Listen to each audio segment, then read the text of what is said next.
ये कहानी राजस्थान के कोटा शहर की एक भूतिया हवेली के बारे में है। यह हवेली राजा महाराजा के समय में बनाई हुई थी, लेकिन पिछले 18 सालों से इस हवेली में आज तक कोई भी रहने के लिए नहीं आया है। इच्छा होने पर भी इस हवेली में कोई भी नहीं रह पा रहा था, क्योंकि लोगों का कहना था कि इस हवेली में भूत प्रेत का साया है।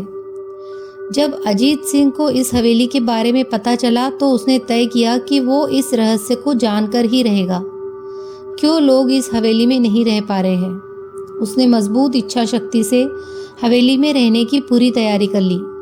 जब उसने हवेली के अंदर जाने के लिए पैर आगे बढ़ाए तो दरवाजे पे किसी अनजान व्यक्ति ने उसे रोक लिया और नज़दीक जाके बोला, कौन हो आप और किधर जा रहे हो? अजीत सिंह ने जवाब देने के बजाय उसके सामने सवाल किया, जी आप कौन?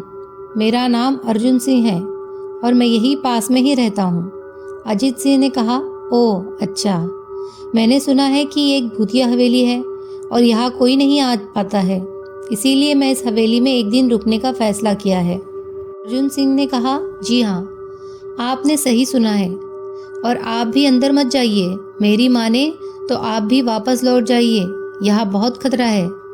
ये सुनकर अजीत सिंह खुश हो गया, जैसे उन्हें कोई लॉटरी लग गई हो। अर्जुन ने उसकी खुशी को देखकर कहा, आप क्यों खुश रहे हो? आप क्यों खुश हो रहे हो? आपको भूत का नाम सुनकर डर लगना चाहिए।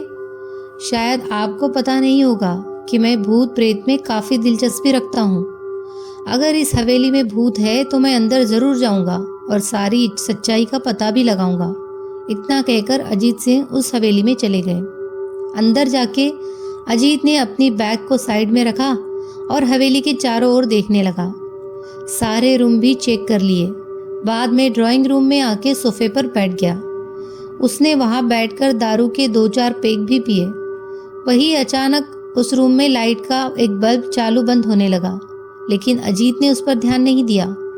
थोड़ी देर बाद दूसरा बल्ब चालू बंद होने लगा, फिर तो हवेली के सारे लाइट चालू बंद होने लगे। यह सब देखकर अजीत अपनी जगह पे खड़ा हो गया और संपूर्ण सावचेत हो गया। अचानक उसके सामने एक छोटा टेबल हवा में उड़ने लगा। करीबन 6 फुट हवा में ऊपर जाके गोल गोल घूमने लगा और बाद में अजीत की ओर तेजी से आने लगा। अजीत ने तुरंत अपनी जगह बदल ली और दूसरी ओर चला गया और वो टेबल वही जाके गिरा जहां अजीत खड़ा था। अजीत कुछ समझ पाता उतने में ही सोफे की शीट उसकी ओर आने लगी। वो जल्द खड़ा हो गया और छलांग लगा के दूसरी ओर कूद गया, जिसके कारण सोफा दीवार को टकराया और अजीत बच गया। अचानक सब कुछ शांत हो गया।